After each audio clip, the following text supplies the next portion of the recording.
Tubuhku gemetar hebat. Lututku lemas. Baru 1 jam yang lalu aku menangis bahagia karena mendapat warisan 125 miliar dari orang tuaku.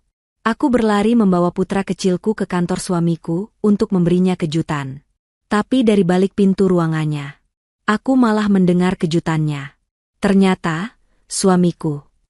Sebelum ceritanya dimulai, silakan tulis di kolom komentar dari daerah mana saja teman-teman yang menonton cerita ini. Jangan lupa like dan subscribe agar channel ini bisa semakin berkembang dan bisa mempersembahkan cerita yang lebih menarik lagi.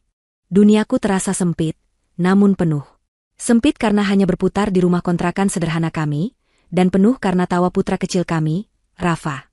Pagi itu, seperti ratusan pagi lainnya, aku, Kalista, sedang menyuapi Rafa bubur ayam yang kubuat sendiri.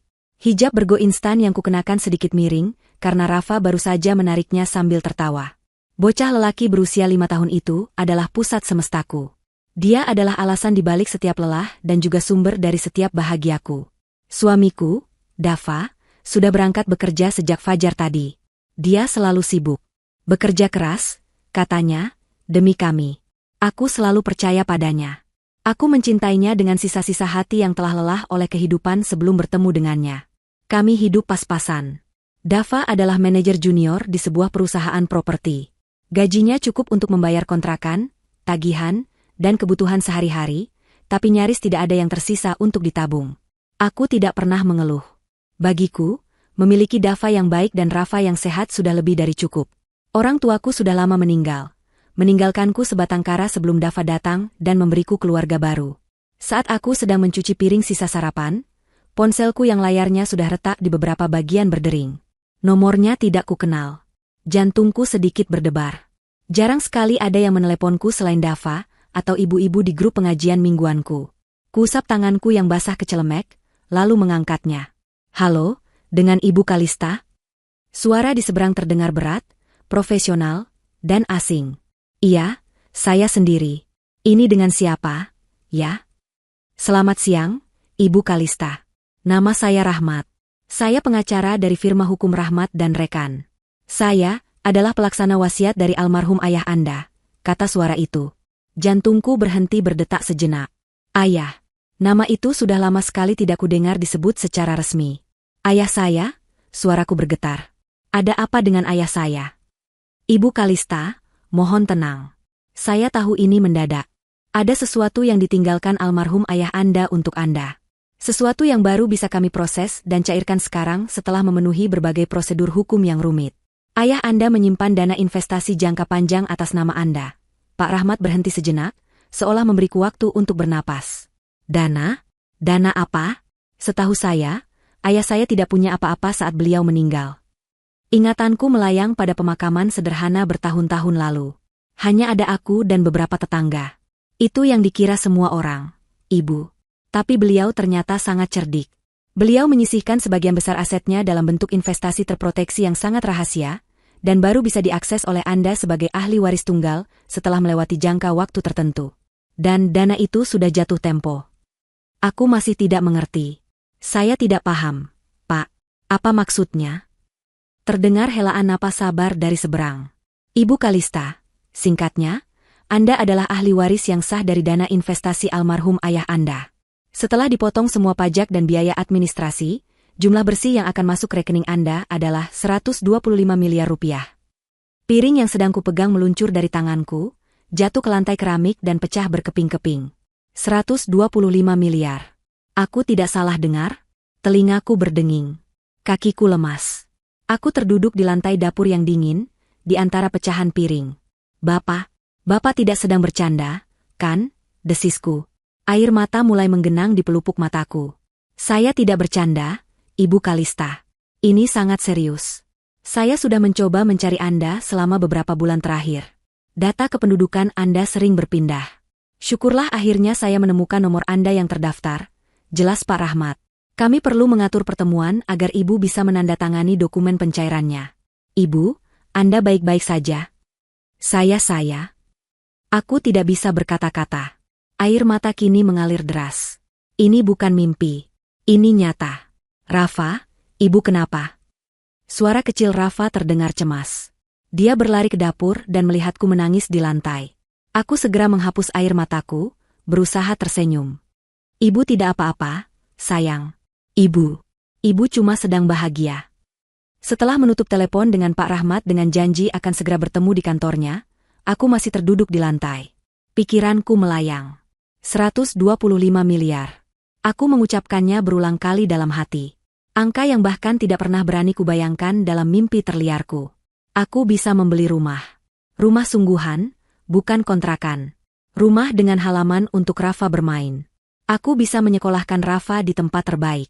Aku bisa membantu Dava. Ya, Dava. Suamiku. Wajah Dava langsung terlintas di benakku. Wajah lelahnya setiap pulang kerja. Keluhannya tentang atasannya. Impiannya ingin membuka usaha sendiri yang selalu terbentur modal. Sekarang, semua itu bisa terwujud. Kami bisa mewujudkan semua impian kami. Dava tidak perlu lagi bekerja keras membanting tulang untuk orang lain. Gairah baru menjalari tubuhku. Aku harus memberitahunya. Sekarang juga. Aku tidak bisa menunggu sampai dia pulang nanti malam.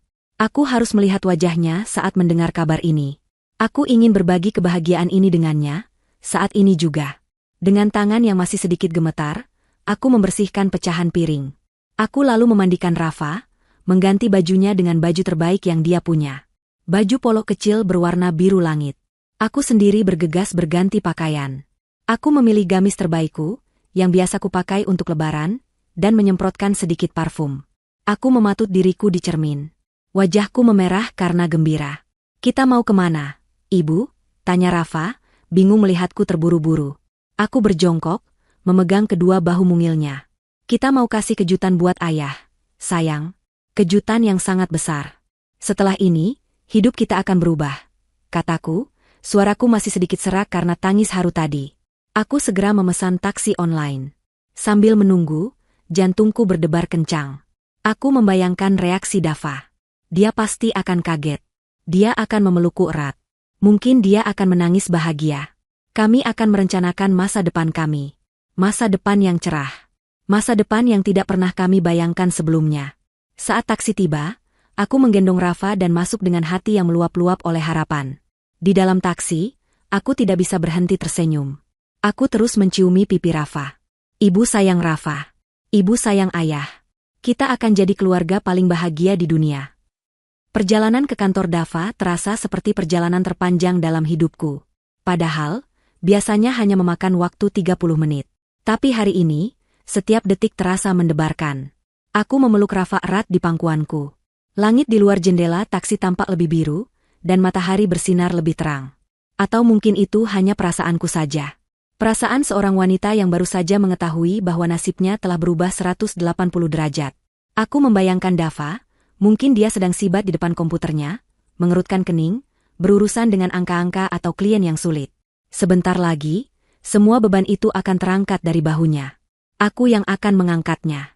Taksi berhenti di depan sebuah gedung perkantoran yang tinggi menjulang. Kaca-kacanya memantulkan langit. Ini adalah dunia Dava. Dunia yang terasa sedikit asing bagiku. Aku jarang sekali ke sini. Dava selalu bilang tidak perlu. Dia sibuk, dan kantor bukanlah tempat bermain anak. Tapi hari ini adalah pengecualian. Aku membayar taksi dan menggandeng tangan Rafa. Kami masuk ke lobi yang dingin dan mewah. Lantainya terbuat dari marmer mengkilap yang memantulkan bayangan kami. Seorang resepsionis wanita dengan pakaian necis dan riasan sempurna menatap kami. Aku bisa merasakan tatapannya menyapu dari hijab sederhanaku, ke gamis lebaranku, lalu ke Rafa yang menatap sekeliling dengan mata membulat. Ada sedikit pandangan meremehkan di matanya, atau mungkin aku hanya terlalu sensitif. Selamat siang, ada yang bisa saya bantu? Tanyanya dengan nada yang dibuat seramah mungkin, namun terdengar datar. Siang, Mbak. Saya mau bertemu dengan Pak Dava. Suami saya, kataku sambil tersenyum. Resepsionis itu memeriksa komputernya. Pak Dava, apakah sudah ada janji? Oh, tidak. Saya istrinya. Saya mau memberi kejutan, kataku, sedikit berbisik di bagian kejutan. Resepsionis itu mengangkat alisnya sedikit. Baiklah. Pak Dava ada di ruangannya, lantai 15. Lift di sebelah sana. Dia sepertinya tidak terlalu peduli. Aku mengucapkan terima kasih dan bergegas menarik Rafa menuju lift. Di dalam kotak besi yang membawa kami naik itu, Jantungku berdebar semakin kencang. Rafa mulai sedikit rewel. Ayah lama, rengeknya. Sabar, sayang. Sebentar lagi kita ketemu ayah. Bujukku. Pintu lift terbuka di lantai 15. Lorongnya sepi dan berkarpet tebal, meredam suara langkah kami. Aku tahu ruangan Dava ada di ujung lorong. Aku sudah pernah kesini sekali, saat acara kunjungan keluarga yang diadakan perusahaan setahun lalu. Aku berjalan pelan, menenangkan Rafa yang mulai ingin berlari. Semakin dekat aku ke ruangan Dava, semakin jelas aku bisa mendengar suara dari dalam. Pintu ruangannya, yang terbuat dari kayu solid dengan panel kaca buram, sedikit terbuka. Hanya celah kecil, tapi cukup untuk membuat suara dari dalam bocor keluar. Aku mendengar suara Dava. Dia sedang tertawa. Tawa yang dalam dan renyah. Tapi, ada sesuatu yang berbeda. Tawa itu terdengar asing, penuh kemenangan yang dingin. Benar, Pak. Aku sudah bilang. Kan? Rencananya berjalan mulus, kata Dava. Aku berhenti melangkah. Pak? Papa? Setahuku, ayah Dava sudah meninggal, sama sepertiku. Mungkin itu panggilan untuk atasannya? Aku menempelkan telingaku sedikit lebih dekat, menyuruh Rafa diam dengan isyarat jari di bibir. Suara lain, yang lebih tua dan berat, menjawab. Bagus. Jadi, pengacara itu akhirnya menghubunginya. Tepat, seru Dava, masih dengan nada gembira yang mengerikan itu. Pengacara bodoh itu akhirnya menelepon Kalista pagi ini. Persis seperti yang Papa duga. Dia pasti sedang dalam perjalanan ke bank sekarang, atau mungkin sedang menangis bahagia seperti orang bodoh di rumah. Jantungku serasa diremas. Kalista. Dia menyebut namaku. Pengacara bodoh. Dia bicara tentang Pak Rahmat. 125 miliar. Jumlah yang fantastis, Dava. Kamu sudah mengaturnya dengan baik selama ini. Menikahinya, berpura-pura hidup susah akting yang luar biasa. Kata suara tua itu, disusul tawa kecil. Aku menutup mulutku dengan tangan. Rasa mual tiba-tiba naik ke tenggorokanku. Badanku mulai gemetar. Tentu saja, Pak. Tuan Mahardika, Dava menyebut sebuah nama. Semua berkat bimbingan Papa. Aku sudah memantau dana itu sejak lama, menunggu saatnya jatuh tempo. Kalista tidak tahu apa-apa. Dia terlalu polos. Terlalu cinta. Dia tertawa lagi. Tawa yang sama yang dulu kudengar saat dia melamarku. Tawa yang sama saat Rafa lahir. Tapi sekarang, tawa itu terdengar seperti suara iblis. Lalu, apa rencanamu selanjutnya? Setelah dia menandatangani surat kuasa itu, tanya Tuan Mahardika. Ada jeda sejenak. Lalu Dava menjawab dengan suara yang turun beberapa oktav, menjadi dingin dan kejam. Suara yang belum pernah kudengar seumur hidupku. Tentu saja aku akan ambil alih semuanya. Aku akan memindahkan seluruh dana itu ke rekening kita di luar negeri. Setelah itu, Kalista dan anak itu tidak akan dapat sepeser pun. Buat apa? Mereka hanya beban. Aku akan menceraikannya. Kita usir mereka dari rumah. Biar dia kembali jadi gembel di jalanan. Anak itu? Dia bukan anakku, jawab Dava datar. Maksudku, dia anakku secara biologis, tapi aku tidak pernah menginginkannya. Dia hanya alat untuk membuat Kalista tetap terikat padaku. Tubuhku membeku. Gemetar hebat menjalari seluruh tubuhku, dari ujung kepala sampai ujung kaki. Lututku lemas, nyaris membuatku ambruk jika aku tidak sedang bersandar di dinding. Rafa, merasakan gemetaranku, menatapku dengan cemas. Ibu dingin. Aku tidak bisa menjawab. Aku tidak bisa bernapas. Suara di dalam ruangan itu terus berlanjut, tapi aku tidak lagi mendengarnya. Yang kudengar hanyalah detak jantungku sendiri yang berdentum-dentum menyakitkan di telingaku, dan suara Dava yang menggema, kita usir mereka. Beban. Gembel di jalanan. Dunia yang kubangun di atas cinta dan kepercayaan, hancur berkeping-keping dalam hitungan detik. Pria yang kucintai, ayah dari anakku, pria yang kupikir akan kuajak berbagi sisa hidup dalam kebahagiaan ternyata adalah monster. Dia tahu tentang warisan ini. Dia sudah merencanakannya. Pernikahan kami adalah bagian dari rencana itu. Aku hanyalah pion dalam permainannya. Rasa sakit yang menusuk di dadaku begitu hebat. Lebih sakit daripada saat aku kehilangan kedua orang tuaku. Ini adalah rasa sakit pengkhianatan. Dikhianati oleh satu-satunya orang yang kupercaya di dunia ini. Aku tidak tahu berapa lama aku berdiri di sana, mematung. Tapi aku tahu aku tidak boleh pingsan. Aku tidak boleh lemah. Tidak di sini, tidak sekarang. Dengan sisa-sisa kekuatan yang kumiliki, aku mundur perlahan. 1 langkah. 2 langkah.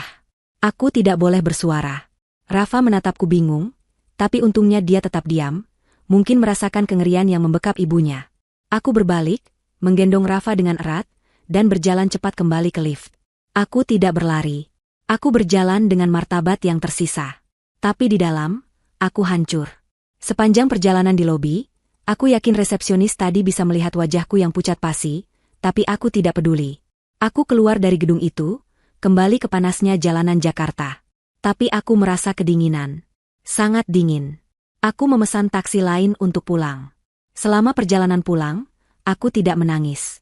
Aku hanya menatap kosong ke jalanan. Rafa tertidur di pangkuanku, tidak menyadari bahwa dunia kecil kami baru saja meledak. Kejutan. Ya, aku memang ingin memberi Dava kejutan. Tapi ternyata, akulah yang mendapatkannya. Saat taksi berhenti di depan rumah kontrakan kami, aku masih belum menangis. Sesuatu yang lain telah menggantikan rasa sakit itu. Sesuatu yang dingin, keras, dan tajam. Itu adalah kemarahan. Dan di balik kemarahan itu, sebuah tekad mulai terbentuk. Aku memang akan memberinya kejutan. Aku pura-pura tidak mendengar apa-apa. Aku akan memainkan peranku, sama seperti dia memainkan perannya selama ini. Dia merencanakan sesuatu untukku, aku akan menyusun rencana besar untuknya. Aku akan membalasnya. Aku akan melakukan sesuatu yang akan membuatnya menyesal seumur hidupnya. Dia mengambil duniaku. Aku akan mengambil dunianya. Aku menutup pintu rumah kontrakan kami dengan pelan. Suara kliknya terdengar begitu keras di telingaku yang masih berdenging. Rafa tertidur di bahuku, napasnya yang teratur terasa hangat di leherku. Aku membawanya ke kamar kami yang sempit, membaringkannya di atas kasur tipis. Aku menyelimutinya, mencium keningnya. Untuk sesaat, aku hanya berdiri mematung di sana, menatap wajah polos putraku. Dialah satu-satunya duniaku yang masih utuh. Dialah satu-satunya alasan aku tidak ambruk di lobi kantor tadi. Rafa tidak bersalah. Rafa tidak tahu apa-apa. Dan pria yang baru saja kudengar suaranya, pria yang tega menyebut putranya sendiri sebagai alat dan beban, tidak pantas menjadi ayahnya. Aku berjalan keluar kamar, menutup pintu perlahan. Rumah ini, yang tadinya adalah istanaku, kini terasa seperti penjara. Setiap sudutnya mengingatkanku pada kebohongan. Foto pernikahan kami di dinding. Aku menatap wajah Dava di foto itu. Dia tersenyum begitu tulus, memelukku dengan erat. Aku ingat hari itu. Aku merasa menjadi wanita paling beruntung di dunia. Ternyata, aku adalah wanita paling bodoh. Aku berjalan ke kamar mandi. Aku menatap pantulanku di cermin tua yang sedikit berkarat di tepinya. Wajahku pucat. Mataku bengkak, tapi kering. Tidak ada air mata yang tersisa. Yang kulihat di mata itu adalah sesuatu yang baru. Sesuatu yang dingin. Wanita yang menatapku balik dari cermin itu bukanlah Kalista yang kukenal. Ini adalah seorang wanita yang telah dihancurkan, dan dari puing-puing itu, sesuatu yang lain sedang dibangun. Kemarahan adalah fondasinya. Aku membasuh wajahku. Air dingin itu seolah menyadarkanku. Aku memperbaiki letak hijabku yang kusut. Aku harus terlihat normal. Aku tidak boleh terlihat hancur. Mulai detik ini, aku adalah seorang aktris. Aktris terbaik yang pernah ada di dunia ini. Karena jika aku gagal, aku dan putraku akan berakhir di jalanan, persis seperti yang Dava rencanakan. Aku melirik jam. Masih ada beberapa jam sebelum Dava pulang. Aku harus menyiapkan makan malam. Rutinitas tidak boleh berubah. Aku pergi ke dapur yang sama tempat aku menerima telepon dari Pak Rahmat pagi tadi. Rasanya seperti sudah 1000 tahun berlalu. Aku mengeluarkan sayuran dan ayam dari kulkas. Aku mulai memotong bawang. Tanganku bergerak secara mekanis. Pisau itu membelah bawang dengan presisi yang tajam. Aku membayangkan wajah Dava. Setiap irisan adalah serpihan kemarahanku. Setiap cincangan adalah sumpah serapahku. Dia pikir aku bodoh. Dia pikir aku lemah. Dia pikir aku hanya seorang ibu rumah tangga polos yang tidak tahu apa-apa selain memasak dan mengurus anak. Dia salah besar. Dia telah meremehkan kekuatan seorang ibu yang anaknya diancam. Aku memasak makanan kesukaannya, ayam kecap pedas. Aroma masakan memenuhi ruangan, aroma yang biasanya membuatku merasa pulang. Hari ini, aroma itu membuatku mual. Tapi aku tetap memasak. Aku akan menyajikan racun terbaikku malam ini, yaitu senyumanku. Waktu berlalu dalam keheningan yang mencekam. Rafa masih tidur nyenyak. Aku duduk di meja makan, menunggu. Menunggu algojoku pulang. Menunggu pria yang kucintai dan kubenci sekaligus. Tepat pukul 7 malam, aku mendengar suara motornya. Jantungku berdebar sangat kencang, nyaris melompat keluar dari dadaku. Aku menarik napas dalam-dalam. Tenang, Kalista. Tenang. Demi Rafa. Pintu terbuka. Assalamualaikum. Suara itu. Suara yang sama yang kudengar di balik pintu tadi. Suara yang penuh tawa kemenangan. Suara yang merencanakan kehancuranku. Aku memaksakan sebuah senyuman. Waalaikumsalam, Mas. Tumben telat. Aku berjalan ke arahnya, mengambil tas kerjanya seperti biasa. Dia mencium keningku. Ciuman yang terasa seperti es. Maaf, sayang. Tadi ada rapat mendadak sama bos besar. Melelahkan sekali. Keluhnya. Bos besar. Tuan Mahardika. Kasihan suamiku. Aku pura-pura bersimpati. Ayo, aku sudah siapkan makan malam. Mas mandi dulu, Gih. Biar segar. Wah, istriku memang paling pengertian. Dia mengacak-acak hijabku, lalu berjalan ke kamar mandi. Saat dia di kamar mandi, aku menyiapkan meja. Tanganku sedikit gemetar saat meletakkan piring di depannya. Aku harus mengendalikan diriku. Dava keluar, sudah segar dan berganti pakaian. Dia duduk di meja makan. Wah, ayam kecap pedas. Kamu tahu saja aku lagi ingin ini, katanya sambil tersenyum. Senyuman itu. Senyuman palsu. Sama palsunya dengan senyumanku. Kami mulai makan. Keheningan hanya dipecah oleh suara sendok dan garpu. Aku tidak bisa menelan makananku. Rasanya seperti ada bongkahan batu di tenggorokanku. Tapi aku memaksanya masuk. Kamu kenapa? Sayang? Kok diam saja? Tanyanya, menatapku. Inilah saatnya. Aku mengangkat wajahku. Aku menatap matanya, mata yang dulu selalu membuatku merasa aman. Aku mulai, pertunjukanku. Mas. Aku memulai dengan suara bergetar. Aku membiarkan air mata yang tadi kutahan, kini menggenang. Dava langsung terlihat waspada. Kenapa? Kalista, kamu sakit? Aku menggeleng. Lalu aku tersenyum. Senyum paling bahagia yang bisa kupalsukan. Aku tidak tahu harus mulai dari mana. Mas, ini berita besar. Berita apa? Tanyanya, nadanya pura-pura penasaran. Aktor yang hebat. Tadi pagi. Aku berhenti, mengambil napas seolah-olah aku terlalu terharu. Aku dapat telepon. Dari pengacara. Pengacara almarhum ayahku. Dava meletakkan sendoknya. Dia mencondongkan tubuhnya ke depan. Matanya berkilat. Kilatan keserakahan yang tidak bisa dia sembunyikan sepenuhnya. Pengacara? Ada apa? Aku membiarkan setetes air mata jatuh. Mas, ternyata ayah meninggalkan warisan untukku. Warisan yang baru bisa cair sekarang. Warisan?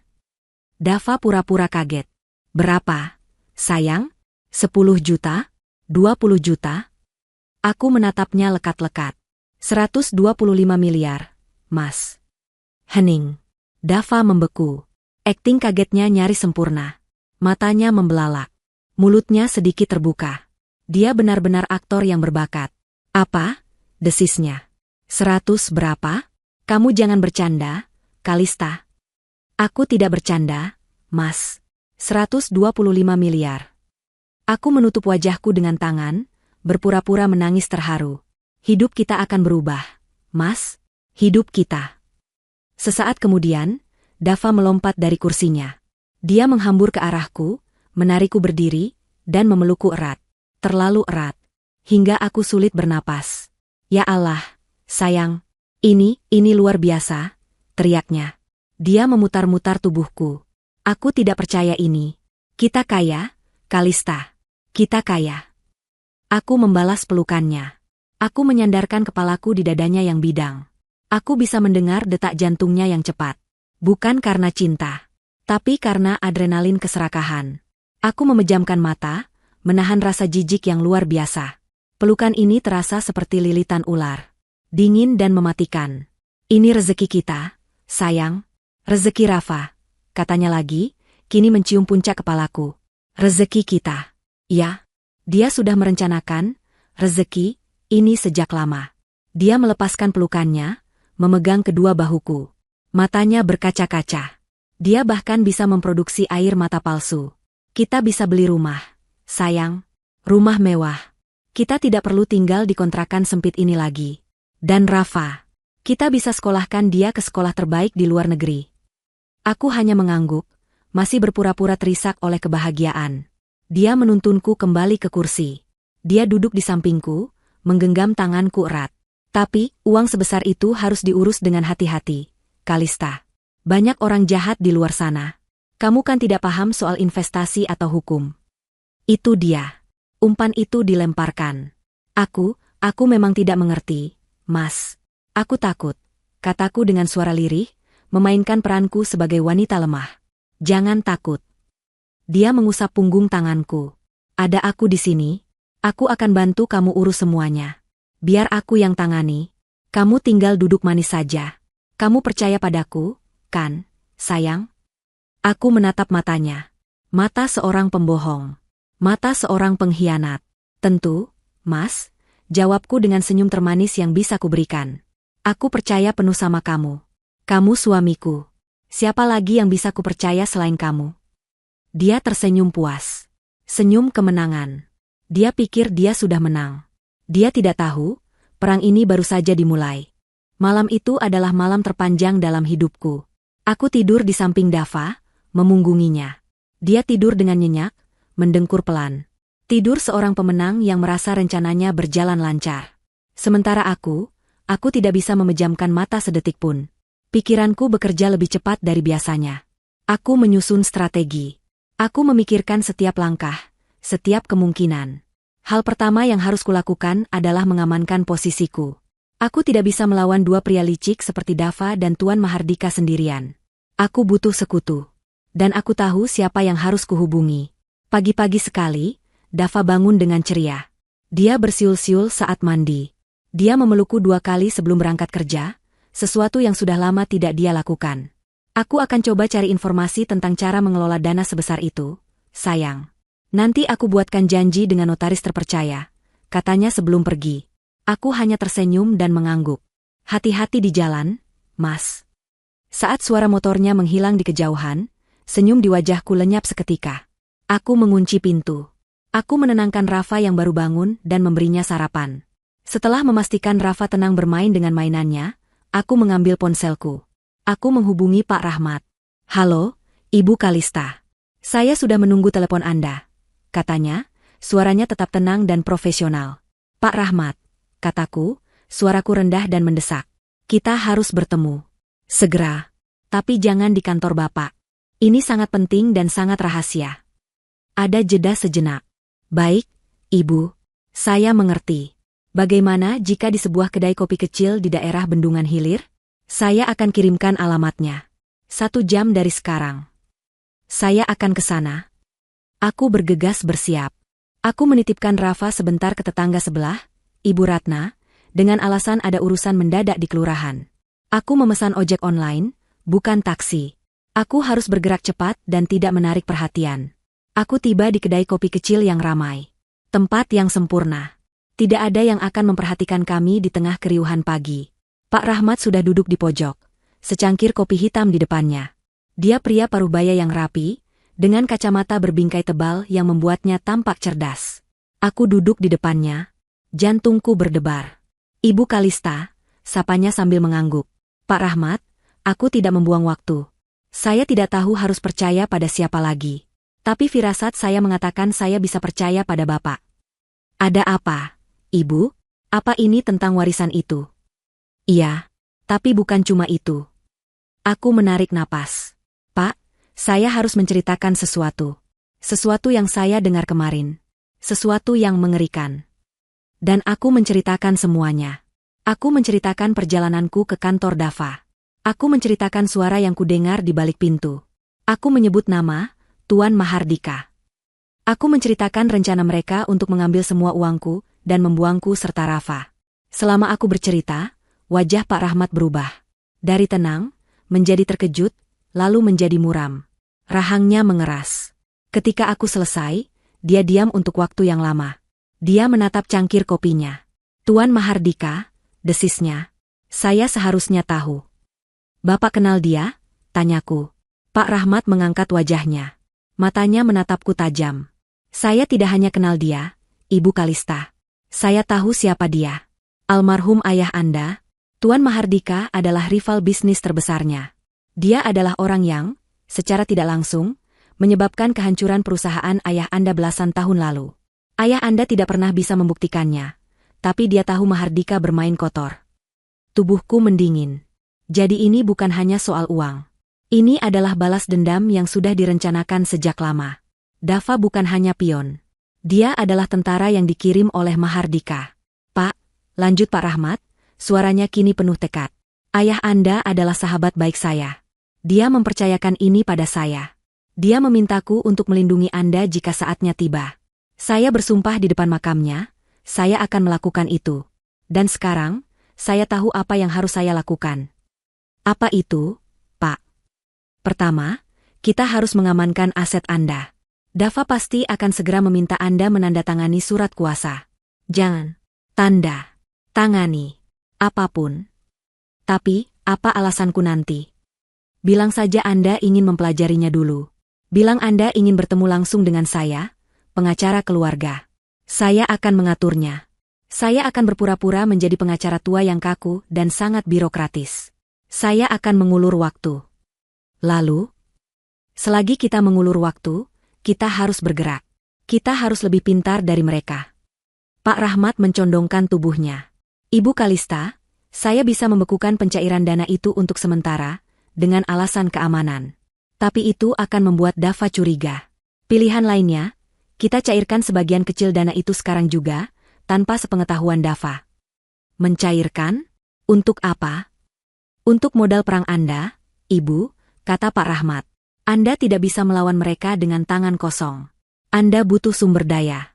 Anda perlu tahu apa yang mereka lakukan, di mana mereka menyimpan uang mereka, apa rencana mereka selanjutnya. Mata-mata, bisikku. Penyelidik swasta, koreksi Pak Rahmat. Saya kenal orang yang bisa dipercaya. Dia yang terbaik di bidangnya. Dia bisa melacak Dava dan Mahardika, mencari tahu rekening bank mereka, aset mereka, bahkan mungkin menemukan bukti kejahatan mereka yang lain. Pikiranku langsung tertuju pada percakapan di kantor Dava. Tawa mereka. Rasa jijik kembali menjalari diriku. Lakukan, Pak, kataku tegas. Suaraku tidak bergetar lagi. Berapa yang kita butuhkan? Dia tidak murah. Tapi dia sepadan. Kita cairkan 500 juta rupiah dulu. Kita masukkan ke rekening baru atas nama Anda, yang hanya Anda dan saya yang tahu. 500 juta. Jumlah yang dulu tak terbayangkan. Sekarang, itu hanya uang untuk memulai. Saya setuju, kataku. Dan, Pak Rahmat, saya tidak hanya ingin tahu apa rencana mereka. Saya ingin bukti. Bukti untuk apa? Untuk menceraikannya? Aku menatap Pak Rahmat. Bukan. Bukti untuk menghancurkan mereka. Sama seperti mereka berencana menghancurkan saya. Pak Rahmat menatapku lama. Dia sepertinya melihat sesuatu yang baru di wajahku. Akhirnya, dia mengangguk pelan. Baik, Ibu Kalista. Kita akan susun rencana besar ini. Kita akan berikan mereka kejutan yang tidak akan pernah mereka lupakan. Aku meninggalkan kedai kopi itu dengan perasaan yang berbeda. Rasa takutku telah hilang, digantikan oleh tujuan yang jelas. Aku bukan lagi Kalista yang lemah. Aku adalah seorang pejuang. Beberapa hari kemudian, Pak Rahmat mengabari bahwa rekening rahasiaku sudah aktif, berisi uang operasional kami. Dia juga sudah mengatur pertemuan dengan penyelidik swasta bernama Surya. Aku bertemu Surya di lobi sebuah hotel murah di Jakarta Pusat. Dia pria yang tidak mencolok. Biasa saja. Tapi matanya tajam. Ibu Kalista, tanyanya. Aku mengangguk. Saya tidak punya banyak waktu, kataku. Ini fotonya. Aku memberinya foto Dava dan foto Tuan Mahardika yang kudapat dari Pak Rahmat, dari arsip berita bisnis lama. Saya mau tahu semuanya, kataku. Kemana dia pergi, siapa yang dia temui, di mana dia menyimpan uangnya. Terutama Tuan Mahardika. Saya mau tahu semua koneksi mereka. Surya mengangguk. Saya mengerti. Saya akan berikan laporan harian. Bagus. Jangan sampai ketahuan. Aku kembali ke rumah sebelum Dava pulang. Aku kembali memasak. Aku kembali tersenyum. Aku kembali memainkan peranku sebagai istri yang bodoh dan naif. Dava semakin hari semakin manis. Dia sering membawakanku bunga, coklat. Dia pikir dia sedang memancing ikan. Dia tidak tahu bahwa dia sedang berhadapan dengan hiu. 1 minggu berlalu. Tepat saat Dava mulai tidak sabar menanyakan kapan aku akan menandatangani surat kuasa, laporan pertama dari Surya masuk ke email rahasiaku. Laporan itu singkat. Hanya ada sebuah foto dan beberapa baris kalimat. Foto itu menunjukkan Dava dan Tuan Mahardika sedang berjabat tangan di depan lokasi sebuah proyek konstruksi mewah yang baru. Keduanya tertawa lebar. Di bawah foto itu ada catatan dari Surya, target, Dava, baru saja dipromosikan menjadi direktur proyek. Proyek ini didanai oleh Tuan Mahardika. Ditemukan aliran dana mencurigakan dari rekening proyek ke rekening pribadi di luar negeri, atas nama Dava dan Mahardika. Indikasi kuat, pencucian uang. Aku menatap foto itu. Pencucian uang. Jadi, mereka bukan hanya penipu. Mereka adalah kriminal. Permainannya ternyata jauh lebih besar dan lebih kotor daripada yang kubayangkan. Dan aku, baru saja menemukan senjata pertamaku. Minggu-minggu berikutnya adalah permainan catur yang paling melelahkan. Dava, di satu sisi, berubah menjadi suami paling sempurna di dunia. Dia akan pulang lebih awal, membawakan aku martabak kesukaanku atau mainan baru untuk Rafa. Dia akan memijat kakiku di malam hari, berbisik tentang masa depan cerah kami. Dia akan bicara tentang rumah besar dengan kolam renang yang akan dia beli untuk kami, tentang mobil mewah, tentang liburan keliling dunia. Dia melukis surga, tapi aku tahu dia sedang membawaku ke neraka. Setiap sentuhannya terasa dingin, dan setiap kata manisnya terdengar seperti desisan ular di telingaku. Aku tersenyum, mengangguk, dan berpura-pura terbuai. Tapi di dalam, aku menghitung setiap kebohongannya. Di sisi lain, dia mulai tidak sabar. Dia akan bertanya, dengan nada yang dibuat sesantai mungkin, "Jadi, gimana, sayang? Kapan kita bisa ketemu Pak Rahmat MU itu? Biar urusannya cepat selesai." Aku selalu punya jawaban. "Sabar, Mas," kata Pak Rahmat, "dokumennya banyak sekali. Ada pajak waris yang harus diurus dulu," katanya rumit. Atau, "Pak Rahmat lagi di luar kota. Mas, ada urusan klien lain. Beliau bilang asetnya aman, kita tunggu saja." Setiap kali aku mengulur waktu, aku bisa melihat kilatan jengkel yang cepat di matanya, sebelum dia menutupinya lagi dengan senyuman palsu. "Oh, ya sudah. Kalau begitu, kita tunggu. Tapi kan lebih cepat lebih baik, sayang. Biar kita bisa cepat pindah dari rumah sempit ini." Dia pikir aku bodoh. Dia pikir aku tidak melihat permainannya. Sementara itu, aku dan Pak Rahmat, serta Surya, bekerja dalam diam. Laporan-laporan dari Surya terus masuk ke email rahasiaku. Foto-foto Dava bertemu dengan Tuan Mahardika di lobi hotel mewah. Transkrip percakapan telepon yang berhasil disadap, membicarakan proyek dan dana segar. Mereka jelas sedang merencanakan sesuatu yang besar, menggunakan proyek konstruksi itu sebagai kedok. Laporan Surya mengonfirmasi apa yang sudah kuduga. Proyek itu kekurangan dana akibat salah urus dan korupsi yang mereka lakukan. Mereka sangat membutuhkan suntikan dana segar. Mereka membutuhkan warisanku. Kini aku mengerti. Promosi Dava menjadi direktur proyek bukanlah hadiah. Itu adalah cara Mahardika untuk menempatkan Dava di posisi yang tepat untuk menyalurkan uang haram mereka, dan sekarang, untuk menyalurkan uang warisanku. Tekanan semakin besar. Aku tahu aku tidak bisa mengulur waktu selamanya. Dava mulai resah. "Aku nggak suka sama pengacara kamu itu, Kalista. Kenapa lambat sekali? Apa dia sengaja mempersulit?" tuduhnya suatu malam. "Inilah saatnya. Aku tahu aku harus memberinya sesuatu." Umpan. Malam itu, setelah Rafa tidur, aku duduk di samping Dava di ruang tamu kami yang sempit. Aku memasang wajah paling cemas yang kubisa. "Mas," aku memulai dengan suara bergetar. Aku takut." Dava langsung waspada. Dia mematikan televisi. "Takut kenapa, sayang? Ada Pak Rahmat?" "Bukan." Aku menunduk, memainkan ujung hijabku. Aku nggak enak sama kamu, Mas. Kamu sudah bekerja keras. Kamu punya rencana besar untuk kita. Tapi aku malah menahan-nahan uang itu. Gara-gara Pak Rahmat yang lambat itu." Wajah Dava langsung melembut. Dia mengira aku merasa bersalah. "Hei, nggak apa-apa, sayang. Aku ngerti." "Nggak, Mas," potongku. "Aku istrimu. Aku harusnya mendukung kamu. Aku sudah bicara sama Pak Rahmat. Aku bilang aku butuh sebagian kecil uang itu sekarang. Untuk biaya operasional kita." Mata Dava berbinar. "Oh ya? Kamu bisa ambil sebagian?" Aku mengangguk. Pak Rahmat bilang bisa. Sebagai dana darurat. Tidak banyak, sih. Tapi aku menatapnya seolah-olah aku sedang memberikan dunia. Aku bisa cairkan mungkin 1 miliar? Dava nyaris tersedak. 1 miliar? Iya. Aku pura-pura malu. Aku tahu itu tidak seberapa dibanding totalnya. Tapi aku pikir, Mas Dava bisa pakai uang itu dulu. Untuk apa saja yang Mas butuhkan. Untuk modal awal investasi kita. Mungkin? Biar Mas nggak perlu pusing lagi soal uang. Aku percaya penuh sama kamu, Mas. Kamu yang lebih paham cara mengelolanya. Ini adalah pertaruhan terbesarku.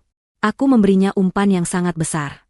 Jika dia menolaknya, rencanaku gagal. Tapi aku tahu suamiku. Aku tahu keserakahannya. Dava tidak bisa menyembunyikan kegembiraannya. Wajahnya berseri-seri. Dia langsung memelukku erat. Ya Allah, sayang, kamu memang istri terbaik. Tentu itu sangat membantu. Ini akan sangat mempercepat rencana kita. Jadi, Mas mau aku transfer ke rekening Mas? Tanyaku polos. Iya, tentu. Besok kamu urus. Ya? Transfer saja ke rekening gajiku yang biasa. Dia mencium keningku berulang kali. Aku janji, sayang. Uang ini akan kembali berlipat ganda. Aku akan buat kamu dan Rafa hidup seperti raja dan pangeran. Aku percaya, Mas, bisikku, menahan rasa mual di perutku. Keesokan harinya, aku pergi ke bank. Tentu saja, aku tidak sendiri. Pak Rahmat sudah mengatur semuanya. Aku ditemani oleh seorang asistennya yang menyamar sebagai sepupuku. Prosesnya berjalan lancar. 1 miliar rupiah berpindah dari rekening warisanku ke rekening pribadi Dava. Malam itu, Dava adalah pria paling bahagia di bumi. Dia membawaku dan Rafa makan malam di restoran mahal. Restoran yang dulu hanya bisa kami lihat dari luar. Dia memesan semua makanan ternak. Ini baru permulaan, sayang, katanya sambil mengangkat gelas jusnya. Permulaan dari hidup baru kita. Aku tersenyum dan mengangkat gelasku. Untuk hidup baru kita, kataku. Apa yang Dava tidak tahu adalah, Pak Rahmat dan Surya sudah siaga. Rekening Dava dipantau 24 jam penuh. Kami tidak perlu menunggu lama. Tepat 2 hari setelah uang itu masuk, Surya mengirimkan laporan darurat. Uang 1 miliar itu tidak bertahan lama di rekening Dava. Dia tidak menggunakannya untuk membayar uang muka rumah atau mobil. Tidak. Dava memecah uang itu menjadi 3 bagian dan mentransfer hampir seluruhnya. Laporan Surya sangat jelas. Aliran dana itu menuju ke beberapa rekening perusahaan pemasok fiktif yang terkait dengan proyek konstruksi Tuan Mahardika. Dan sebagian kecil lagi, yang paling memberatkan, ditransfer langsung ke rekening pribadi Tuan Mahardika di luar negeri. Rekening yang sama yang ditemukan Surya sebelumnya. Dava tidak sedang berinvestasi. Dia tidak sedang membangun masa depan kami. Dia menggunakan uang warisan ibuku untuk menutupi lubang kejahatan mereka. Dia menggunakanku untuk mendanai pencucian uang mereka. Aku menutup laptopku. Tanganku tidak lagi gemetar. Yang ada hanyalah rasa dingin yang menusuk. Umpan itu telah dimakan. Ikan serakah itu telah terjerat. Sekarang, saatnya menarik kailnya. Setelah umpan 1 miliar itu ditelan bulat-bulat, Dava menjadi lebih santai. Dia pikir dia sudah memegang kendali. Dia pikir aku sudah sepenuhnya berada dalam genggamannya. Seorang istri bodoh yang rela memberikan uangnya begitu saja. Dia tidak lagi terlalu agresif menanyakan sisa warisan. Dia sibuk. Aku tahu dia sibuk. Laporan Surya menunjukkan aktivitasnya yang meningkat. Dia sering bertemu Tuan Mahardika, tidak lagi di tempat tersembunyi, tapi di lokasi proyek mereka. Mereka jelas merasa di atas angin. Aku memberikan mereka waktu 1 minggu. 1 minggu bagi mereka untuk merasa nyaman, untuk membiarkan uang haram itu mengendap, untuk membuat mereka lengah. Selama 1 minggu itu, aku adalah istri yang sempurna. Aku memasak, aku tersenyum, aku melayani Dava seolah dia adalah raja. Sementara itu, di belakang layar, timku bekerja. Pak Rahmat menyiapkan dokumen hukum. Surya mengumpulkan lebih banyak bukti. Dan aku mempersiapkan diriku untuk pertempuran puncak. Pada hari ke-8, Dava pulang dengan berita besar. Sayang, aku punya kabar baik. Serunya bahkan sebelum dia melepas sepatu. Wajahnya berseri-seri. Tuan Mahardika, beliau ingin bertemu denganmu. Jantungku berdebar. Ini dia. Bertemu aku? Kenapa? Tanyaku pura-pura kaget. Beliau dengar tentang rencana investasi kita. Dan beliau sangat terkesan dengan dengan kedermawananmu. Beliau ingin menawarkan kita sebuah peluang emas. Peluang untuk melipat gandakan sisa warisan kamu itu dalam waktu singkat. Aku berpura-pura terkesiap. Benarkah, Mas? Iya. Aku sudah bilang. Kan? 1 miliar itu baru permulaan. Dava memegang bahuku. Besok. Kita bertemu besok di kantornya. Ini adalah hari besar kita, Kalista. Setelah besok, kita akan resmi menjadi orang kaya raya. Tapi, apa yang harus aku bawa? Apa yang harus aku katakan? Tanyaku, memainkan peran istri desa yang gugup. Kamu tidak perlu bawa apa-apa. Bawa dirimu saja. Dan mungkin dokumen warisan itu. Hanya untuk ditunjukkan. Sisanya, biar aku yang bicara. Kamu duduk manis saja di sampingku, ya? Aku mengangguk patuh. Baik, Mas. Malam itu, aku nyaris tidak tidur. Aku menghubungi Pak Rahmat dan Surya. Besok, pukul 10 pagi. Di kantor Tuan Mahardika. Ini saatnya. Keesokan paginya, aku berdandan. Aku memilih gamis terbaikku, yang berwarna biru tua, memberiku kesan serius namun elegan. Aku membalut hijabku dengan rapi. Aku menatap pantulanku di cermin. Wanita yang menatap balik tampak tenang. Matanya tajam. Tidak ada lagi ketakutan di sana.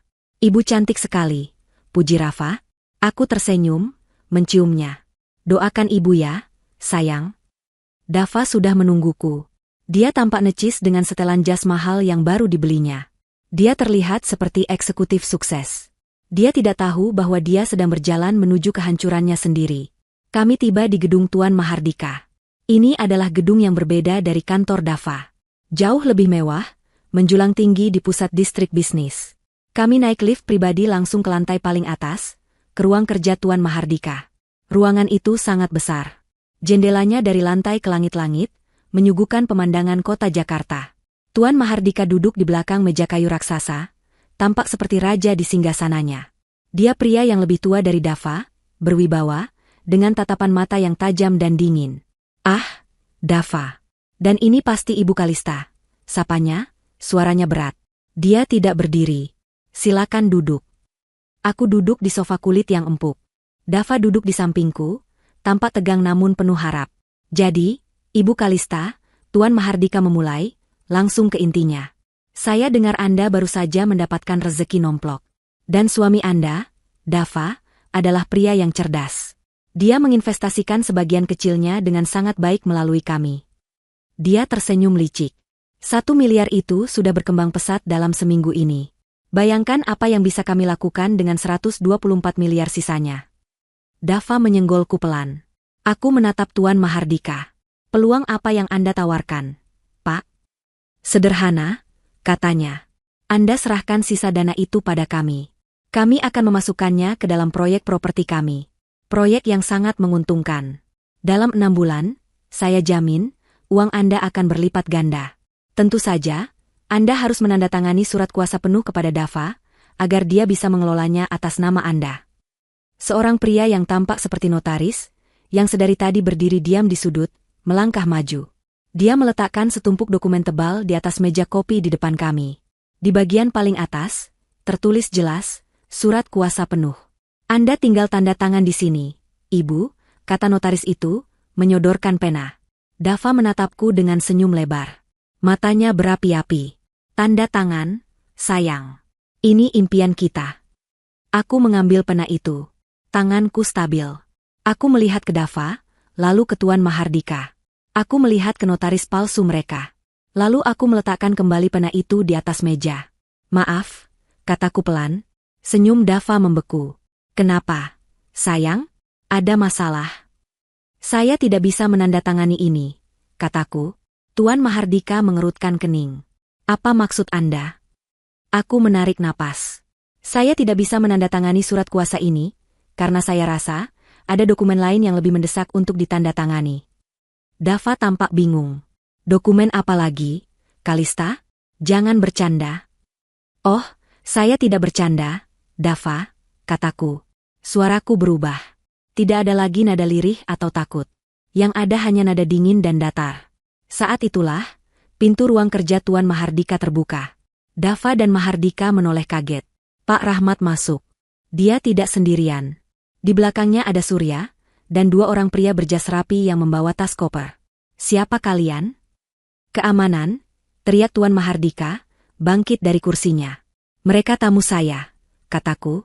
Aku ikut berdiri. Dava, Tuan Mahardika, kenalkan. Ini Pak Rahmat, pengacara saya. Yang ini Pak Surya, penyelidik pribadi saya. Dan dua bapak ini, aku menunjuk pria berjas itu, adalah auditor forensik independen. Wajah Dava berubah pucat pasi. Dia menatapku seolah melihat hantu. Kalista, apa maksud semua ini? Maksudnya, Mas? Aku mengambil sebuah map dari tas yang kubawa, yang tadi Dava kira berisi dokumen warisan. Aku melemparkannya ke atas meja, tepat di atas surat kuasa mereka. Maksudnya adalah, saya tahu semuanya, kataku. Saya tahu tentang rencana kalian sejak awal. Saya tahu Tuan Mahardika adalah musuh lama ayah saya. Saya tahu Dava menikahiku hanya untuk mengincar uang ini. Kamu. Dava tergagap. Dan saya tahu, lanjutku, suaraku menggema di ruangan yang tiba-tiba senyap itu, bahwa uang 1 miliar yang saya transfer minggu lalu, tidak diinvestasikan. Uang itu kalian gunakan untuk menutupi jejak pencucian uang di proyek konstruksi kalian. Dan bodohnya, kalian mentransfernya langsung ke rekening pribadi Tuan Mahardika di Cayman Island. Mata Tuan Mahardika membelalak ngeri. Para auditor ini, kataku sambil menunjuk, sudah memiliki bukti lengkap aliran dana itu. Dan Pak Surya, dia sudah merekam setiap percakapan kalian selama sebulan terakhir. Termasuk percakapan Dava di telepon kantornya, yang menyebut akan membuang saya dan Rafa ke jalanan. Dava ambruk kembali ke sofa. Dia tidak bisa berkata-kata. Seluruh darah seolah tersedot dari wajahnya. Jadi, kataku, menatap Dava tepat di matanya. Saya tidak akan menandatangani surat kuasa itu. Tapi sepertinya, Anda berdua yang akan segera menandatangani surat penangkapan. Pak Rahmat melangkah maju. Tuan Mahardika, Dava. Kami punya cukup bukti untuk menyeret Anda atas tuduhan penipuan, persekongkolan, dan pencucian uang. Pilihan Anda, hadapi tuntutan penuh, atau bekerja sama sekarang juga. Tuan Mahardika menatapku dengan kebencian. Dava menatapku dengan kengerian. Dia akhirnya sadar. Dia tidak pernah berhadapan dengan istri yang bodoh. Dia sedang berhadapan dengan wanita yang telah mengambil kembali segalanya. Kamu. Desis Dava. Kamu menjebakku? Aku tersenyum. Senyum pertamaku yang tulus hari ini. Bukan menjebak, Mas. Aku hanya memberikan tali yang cukup, agar kamu bisa menggantung dirimu sendiri. Ruangan yang tadinya terasa luas itu mendadak terasa sesak. Udara seolah tersedot keluar. Tuan Mahardika, pria yang beberapa detik lalu duduk seperti raja di singgasananya, kini berdiri dengan wajah merah padam. Kemarahan dan keterkejutan berperang di matanya. Dava, di sisi lain, tampak seperti mayat hidup. Dia masih terduduk di sofa, pucat pasi, matanya menatapku kosong, seolah tidak percaya dengan apa yang baru saja dia dengar. Senyum palsu notaris di sudut ruangan sudah lama luntur, berganti dengan keringat dingin yang membasahi pelipisnya. Apa-apaan ini? Tuan Mahardika adalah yang pertama kali menemukan suaranya kembali. Suaranya menggelegar. Kalian pikir kalian siapa? Masuk ke kantor saya tanpa izin. Keamanan, keamanan, usir mereka. Tidak perlu berteriak, Tuan Mahardika, kata Pak Rahmat tenang. Dia melangkah maju, meletakkan tas kerjanya di atas meja kopi, tepat di samping tumpukan dokumen surat kuasa yang kini tampak konyol. Kami diundang oleh istri klien Anda, katanya sambil menunjuk Dava, Ibu Kalista. Saya tidak peduli, bentak Mahardika. Kalian menerobos masuk. Dan rekaman? Penyelidik? Itu ilegal. Kalian melanggar privasi saya. Saya bisa menuntut kalian semua. Silakan saja, sahut Surya, pria yang pendiam itu, kini angkat bicara. Suaranya datar. Semua bukti saya dapatkan secara legal. Pelacakan aliran dana adalah data publik bagi auditor terakreditasi. Dan rekaman percakapan? Itu saya dapatkan dari Dava sendiri. Dava mengangkat kepalanya. Apa? Aku tidak pernah. Surya tersenyum tipis. Anda yang memberikannya pada saya. Saat Anda dengan bodohnya menggunakan ponsel baru pemberian Tuan Mahardika, yang ternyata sudah saya pasangi perangkat lunak pelacak. Termasuk semua cadangan obrolan dan rekaman suara Anda. Anda bahkan tidak repot-repot mengganti kata sandi bawaannya. Tuan Mahardika menatap Dava dengan tatapan membunuh. Bodoh. Kamu bodoh.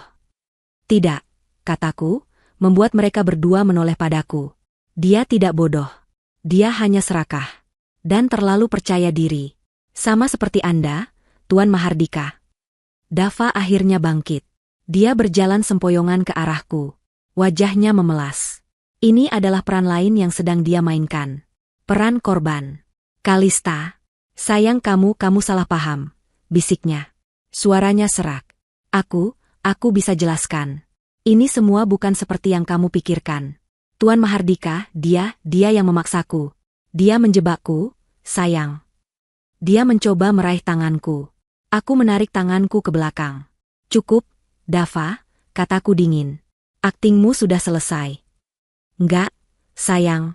Ini bukan akting. Aku cinta sama kamu. Aku cinta sama Rafa. Semua yang aku lakukan itu demi kita. Demi masa depan kita. Air mata mulai menggenang di matanya. Aktor yang luar biasa.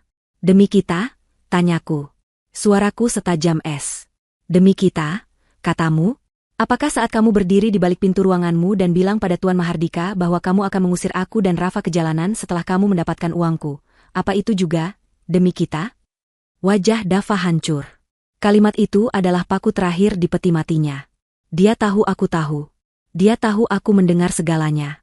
Apakah saat kamu bilang Rafa, putramu sendiri, hanya beban dan alat untuk mengikatku, apa itu juga demi kita, Dava? Aku. Dia tidak bisa menjawab.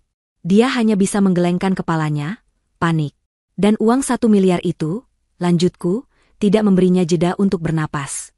Kamu bilang itu untuk investasi. Tapi kamu langsung mentransfernya untuk menutupi lubang di proyek haram kalian. Apa itu juga demi kita? Cukup, teriak Tuan Mahardika. Dia sudah tidak bisa menahan dirinya. Ini semua omong kosong. Masalah rumah tangga kalian. Saya tidak ada urusan dengan itu. Dava, kamu yang mengurus semuanya. Kalau ada masalah hukum, itu urusanmu. Dia mencoba melempar Dava ke bawah bus. Pemandangan yang menyedihkan. Dava menatap mentornya itu dengan nanar. Papa? Jangan panggil aku Papa. Hardik Mahardika. Kamu hanya pegawai rendahan. Sayang sekali, Tuan Mahardika, kini salah satu auditor berjas yang angkat bicara. Dia membuka koper di atas meja, mengeluarkan laptop dan beberapa bundel kertas. Aliran dana ini tidak berbohong. Uang 1 miliar dari Ibu Kalista memang masuk ke 3 perusahaan cangkang. Dan dari sana, dalam waktu kurang dari 24 jam, 80%-nya mendarat di rekening pribadi Anda di Cayman Island. Dengan nomor rekening ini, auditor itu menyorongkan selembar kertas ke depan wajah Mahardika. Tanda tangan Anda ada di slip transfer dari perusahaan cangkang itu. Anda tidak bisa lari. Tuan Mahardika terhuyung mundur, seolah baru saja ditinju. Dava, melihat sekutunya hancur, menjadi semakin putus asa. Kalista, aku dijebak. Aku akui aku salah. Aku hilaf. Tapi aku tidak tahu kalau dia sejahat itu. Aku tertawa. Tawa kering tanpa humor. Kamu tidak tahu? Kamu yang datang padaku dengan cerita bohong. Kamu yang merencanakan ini bertahun-tahun. Kamu yang menikahiku dengan kebohongan di bibirmu. Kamu pikir aku tidak tahu siapa kamu? Pak Rahmat lalu melangkah maju, menambahkan pukulan terakhir. Dan bukan hanya itu, Dava. Selama ini kamu pikir kami hanya fokus pada uang warisan Ibu Kalista? Dava menatapnya bingung. Pak Rahmat mengangguk pada Surya. Surya mengeluarkan satu map lagi. Saat kami melacak rekening Anda, kami menemukan hal lain. Jauh sebelum warisan ini cair. Ternyata Anda punya kebiasaan buruk. Ya? Mengambil uang dari perusahaan tempat Anda bekerja. Apa? Kantor propertimu yang lama, jelasku. Sebelum Tuan Mahardika mempromosikan kamu. Kamu menggelapkan uang di sana. Tidak banyak, tapi rutin. Cukup untuk membuatmu dipenjara. Auditor itu menambahkan. Dan lucunya, Anda menggunakan sebagian dari uang 1 miliar Ibu Kalista itu untuk menutupi jejak penggelapan Anda di kantor lama. Anda pikir itu cara cerdas untuk membersihkan catatan Anda sebelum pindah ke perusahaan Tuan Mahardika. Tapi Anda salah. Anda hanya memberikan kami bukti dari 2 kejahatan sekaligus. Dava akhirnya ambruk. Dia jatuh berlutut. Bukan di depanku, tapi di lantai yang dingin. Dia menatap tangannya sendiri, seolah tidak percaya. Dia sudah kalah. Kalah telak. Jadi, kataku, suaraku kembali tenang. Seperti yang saya katakan tadi, saya tidak akan menandatangani surat kuasa. Dokumen-dokumen ini, aku menunjuk tumpukan bukti di atas meja, adalah surat kuasa saya. Surat kuasa untuk mengambil kembali hidup saya. Dan untuk memastikan kalian berdua mendapatkan apa yang pantas kalian dapatkan. Aku menatap Pak Rahmat. Sudah waktunya, Pak. Pak Rahmat mengangguk. Dia mengeluarkan ponselnya dan menelepon seseorang. Kami di lantai atas. Semuanya sudah siap. Silakan naik. Dava dan Tuan Mahardika mengangkat wajah mereka. Kebingungan dan ketakutan terlihat jelas. Siapa? Siapa yang naik? Tanya Mahardika panik. Aku menatap mereka tanpa ekspresi. Saya lupa bilang. Saya juga mengundang beberapa tamu lagi ke pesta ini. Beberapa saat kemudian, pintu ruang kerja itu terbuka lebar. Kali ini, bukan Pak Rahmat atau auditor yang masuk. Yang masuk adalah 2 orang petugas polisi berseragam, diikuti oleh beberapa penyidik yang memakai baju sipil. Selamat siang, kata penyidik yang memimpin. Kami dari tim investigasi kejahatan ekonomi. Tuan Mahardika dan Tuan Dava, ada beberapa pertanyaan yang harus kami ajukan pada Anda di kantor. Pemandangan di ruangan itu berubah drastis dalam sekejap. Otoritas Tuan Mahardika, yang tadinya memenuhi ruangan, menguap begitu saja digantikan oleh aura dingin hukum dari para petugas. Tuan Mahardika, yang terbiasa memberi perintah, kini menjadi objek perintah. Ini penghinaan, teriak Mahardika. Anda tahu siapa saya? Saya akan telepon pengacara saya. Saya akan telepon. Anda bisa menelepon siapa saja yang Anda mau, Pak. Nanti di kantor, potong penyidik utama dengan tenang. Dia memberi isyarat, dan 2 petugas mendekati Mahardika. Sementara semua mata tertuju pada Mahardika yang mengamuk, aku memperhatikan Dava. Dia masih di lantai, belum bergerak. Dia seperti boneka yang talinya putus. Dia hancur. Rasa sombong, licik, dan percaya dirinya hilang. Hanya menyisakan seorang pria yang ketakutan dan menyedihkan. Ketika seorang petugas mendekatinya dan menyuruhnya berdiri, Dava seolah tersadar. Dia tidak melawan petugas itu. Matanya mencari-cari, dan akhirnya terkunci pada mataku. Saat itulah dia bergerak. Dia tidak bangkit untuk melawan. Dia merangkak. Benar-benar merangkak beberapa langkah di lantai marmer yang dingin, sebelum akhirnya dia bangkit dan menerjang ke arahku. Bukan untuk menyerang, tapi untuk memohon. Dia jatuh berlutut tepat di depan kakiku. Kalista, serunya. Suaranya pecah dan penuh keputusasaan. Dia mencoba meraih tanganku, tapi aku melangkah mundur. Dia lalu meraih ujung gamisku, mencengkeramnya erat. Kalista, sayang tolong jangan lakukan ini, isaknya. Air mata dan ingus bercampur di wajahnya. Wajah tampan yang dulu kupuja, kini terlihat menjijikkan. Tolong, Kalista. Aku mohon. Aku salah. Aku akui aku salah. Aku hilaf. Aku buta karena uang. Aku menatapnya dari atas. Dingin. Tolong, sayang pikirkan Rafa. Anak kita. Apa kamu mau dia tumbuh tanpa seorang ayah? Apa kamu tega melihat ayah dari anakmu ini di penjara? Dia mencoba menggunakan Rafa. Senjata terakhir yang dia punya. Aku berjongkok sedikit, bukan untuk menyamainya, tapi agar dia bisa mendengar bisikanku dengan jelas. Kamu berani menyebut nama Rafa sekarang? Desisku pelan. Dia tersentak mendengar nada suaraku. Saat kamu berencana membuang kami ke jalanan, apa kamu memikirkan Rafa? Tanyaku. Aku tidak bermaksud begitu, aku. Saat kamu bilang dia, beban, apa kamu sedang memikirkannya sebagai anakmu? Bukan, Kalista. Itu Tuan Mahardika yang meracuni pikiranku. Aku cinta Rafa. Aku cinta kamu. Aku berdiri tegak. Cengkeramannya di gamisku terasa seperti noda. Lepaskan, kataku datar. Enggak sebelum kamu maafin aku. Tolong, Kalista. Kasih aku satu kesempatan lagi. Aku janji akan berubah. Aku akan jadi suami yang baik. Kita bisa mulai dari awal. Kita punya uang 125 miliar itu. Kita bisa pergi jauh-jauh. Cuma kita bertiga. Tolong, sayang aku mohon. Dia menangis seperti anak kecil. Seorang pria dewasa, berlutut, mengemis di depan wanita yang telah dia hianati habis-habisan. Aku menatap mata petugas polisi yang berdiri di belakangnya. Lalu aku menatap Dava. Kamu tahu apa bedanya kita, Dava? Kataku. Suaraku terdengar jelas di ruangan yang senyap itu. Kamu menangis sekarang, bukan karena kamu menyesal telah mengkhianatiku. Dia mendongak, matanya yang basah menatapku bingung. Kamu menangis, lanjutku, karena kamu tertangkap. Dia terdiam. Penyesalanmu palsu. Sama palsunya seperti cintamu. Sama palsunya seperti pernikahan kita selama ini. Kamu tidak menyesali perbuatanmu. Kamu hanya menyesali kegagalan rencanamu. Aku menarik gamisku dari cengkeramannya dengan satu sentakan keras, membuatnya terdorong ke belakang. Soal Rafa, kataku. Dia memang akan tumbuh tanpa ayah. Dan itu jauh lebih baik daripada dia tumbuh dengan seorang penipu, pencuri, dan pengkhianat pengecut seperti kamu. Itu adalah kata-kata terakhirku untuknya. Aku berbalik. Pak, kataku pada petugas polisi itu. Bawa dia. Bawa mereka berdua. Petugas itu mengangguk. Dia dan rekannya menarik Dava berdiri. Dava tidak melawan lagi. Dia lemas.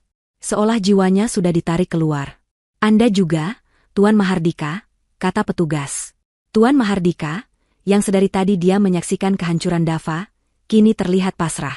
Dia tahu permainannya sudah berakhir. Para petugas menggiring mereka berdua keluar ruangan. Pak Rahmat, Surya, dan tim auditor mengemasi barang-barang mereka, menyerahkan bukti-bukti awal kepada tim penyidik. Aku berjalan keluar ruangan itu lebih dulu. Aku tidak menoleh ke belakang. Aku tidak mau melihat wajah Dava atau Mahardika lagi. Aku berjalan menyusuri koridor lantai atas yang sepi, menuju lift pribadi. Pak Rahmat menyusulku. Ibu Kalista, katanya lembut. Anda baik-baik saja? Aku masuk ke dalam lift. Saya baik-baik saja, Pak. Pintu lift tertutup. Kami turun dalam keheningan. Saat lift terbuka di lobi utama, pemandangan kacau menyambut kami. Dava dan Tuan Mahardika sedang digiring melintasi lobi yang ramai. Semua karyawan, semua tamu, berhenti beraktivitas. Mereka menatap. Dan saat itulah, drama terakhir terjadi. Tuan Mahardika, mungkin karena malu dan marah, tiba-tiba berhenti dan berbalik ke arah Dava yang berjalan di belakangnya. Ini semua salahmu, teriak Mahardika, suaranya menggema di lobi. Anak bodoh. Tidak becus. Kalau saja kamu bisa mengurus istri polosmu itu, kita tidak akan seperti ini. Dava, yang sudah hancur, tersulut. Salahku? Anda yang menjebakku. Anda yang bilang ini akan mudah. Anda yang serakah, orang tua bangka. Pengecut. Penipu. Dua pria itu, mantan mentor dan murid, mantan sekutu kejahatan, mulai saling berteriak dan menyalahkan di tengah lobi. Mereka nyaris berkelahi secara fisik sebelum dilerai oleh para petugas yang tampak malu. Itu adalah pemandangan yang memalukan. Dua pria berkuasa, jatuh dengan cara yang paling hina. Aku menyaksikan semua itu dari pintu lift. Semua orang di lobi menonton mereka. Tapi tidak ada yang memperhatikanku. Sementara perhatian semua orang terpusat pada pertarungan memalukan itu, aku, Kalista, wanita berhijab yang mereka anggap polos dan bodoh, berjalan keluar. Aku melewati pintu kaca besar gedung itu. Aku melangkah keluar dari bayang-bayang mereka. Udara Jakarta yang panas dan berdebu menerpa wajahku. Tapi bagiku, ini adalah udara paling segar yang pernah kuhirup. Aku berdiri sejenak di trotoar. Aku melihat ke langit. Lalu aku mengambil ponselku. Aku tidak menelepon Pak Rahmat atau Surya. Aku menelepon tetanggaku. Halo, Ibu Ratna. Assalamualaikum. Iya, ini saya, Kalista. Urusan saya sudah selesai. Saya sedang dalam perjalanan pulang. Terima kasih banyak sudah menjaga Rafa. Aku menutup telepon, memesan taksi, dan menunggu di tepi jalan. Aku akan pulang. Pulang ke putraku. Pulang ke hidup baruku. Perang telah usai. Dan aku yang memenangkannya. Hari-hari setelah penangkapan Dava dan Tuan Mahardika adalah badai yang sunyi. Berita meledak di semua media bisnis. Skandal proyek Mahardika, penipuan investasi miliaran, manajer junior menipu istri sendiri. Wajah Dava dan Mahardika terpampang di mana-mana, tapi bukan sebagai eksekutif sukses, melainkan sebagai tersangka yang digiring dengan tangan terborgol. Aku, Kalista, dan Rafa, untungnya, aman dari sorotan. Pak Rahmat dengan sigap memindahkanku dan Rafa ke sebuah apartemen servis yang aman, jauh dari kejaran wartawan, jauh dari rumah kontrakan kami yang kini terasa seperti kulit ular yang kutinggalkan. Proses hukum dimulai, dan itu adalah proses yang kotor. Aku harus menghadapinya dengan kepala tegak. Hal pertama yang kulakukan adalah mengajukan gugatan cerai. Aku tidak mau lagi terikat sedetik pun dengan nama Dava. Di luar dugaanku, dari balik jeruji penjara, Dava mencoba melawan. Dia menyewa pengacara murahan yang dibayar oleh sisa-sisa keluarganya, mencoba mengulur waktu, mencoba mengklaim bahwa dia adalah korban, bahwa aku telah menjebaknya. Dia bahkan berani-beraninya mencoba mengklaim sebagian dari harta warisanku sebagai gonogini. Di ruang pengadilan agama, pengacaranya berargumen bahwa Dava telah menjadi suami yang baik dan berhak atas sebagian aset yang didapat selama pernikahan. Aku hanya duduk diam, membiarkan Pak Rahmat yang maju. Pak Rahmat tidak banyak bicara. Dia hanya memutar satu barang bukti. Rekaman audio. Rekaman suaraku dan Dava malam itu, saat aku memberitahunya tentang warisan. Dan dilanjutkan dengan rekaman suara Dava dari balik pintu kantornya, saat dia tertawa bersama Tuan Mahardika. Saat dia menyebutku bodoh. Saat dia bilang aku dan Rafa akan dia usir ke jalanan. Hakim mendengarkannya di ruang sidang yang tertutup. Wajah hakim mengeras. Pengacara Dava terdiam, tidak bisa berkata apa-apa lagi. Gugatan ceraiku dikabulkan hari itu juga. Hak asuh penuh atas Rafa jatuh sepenuhnya ke tanganku. Pengadilan juga mengeluarkan perintah pelarangan permanen. Dava tidak diizinkan mendekati atau menghubungi aku dan Rafa lagi, selamanya. Nama Dava dihapus dari akta kelahiran Rafa sebagai wali. Secara hukum, dia bukan siapa-siapa lagi bagi kami. Proses pidananya berjalan paralel. Itu adalah persidangan yang jauh lebih besar. Tuan Mahardika mengerahkan armada pengacara mahal, berusaha memutarbalikkan fakta, berusaha menyalahkan Dava sepenuhnya. Dava, sebaliknya, tampak menyedihkan. Dia mencoba memainkan kartu korban, mengatakan dia berada di bawah tekanan dan ancaman Tuan Mahardika. Tapi bukti tidak bisa berbohong. Tim auditor forensik yang kupekerjakan membeberkan segalanya. Aliran dana 1 miliar itu adalah bukti yang tak terbantahkan. Itu adalah kail yang menancap terlalu dalam. Mereka menunjukkan dengan jelas bagaimana uang itu mengalir dari rekeningku, ke rekening Dava, lalu pecah ke perusahaan cangkang, dan akhirnya mendarat di rekening pribadi Tuan Mahardika di luar negeri. Itu adalah jejak yang sempurna dari sebuah konspirasi pencucian uang. Kesaksianku adalah puncaknya. Aku berjalan ke mimbar, tenang dan teguh. Aku menceritakan semuanya. Dari telepon Pak Rahmat, kebahagiaanku, sampai saat aku berdiri gemetar di luar pintu ruangan Dava. Aku menceritakan setiap kebohongan yang Dava ucapkan malam itu, setiap pelukan palsu, setiap janji manis. Aku menatap Dava yang duduk di kursi terdakwa. Dia tidak berani menatapku balik. Dia hanya menunduk, menatap lantai. Jaksa menuntut hukuman maksimal. Penipuan terencana, penggelapan, persekongkolan, pencucian uang. Daftar kejahatannya panjang. Putusan hakim dibacakan.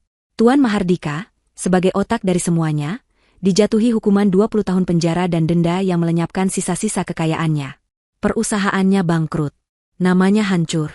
Dan Dava, suamiku, mantan suamiku, dia terbukti bersalah atas semua tuduhan. Termasuk penggelapan di kantor lamanya yang dia coba tutupi.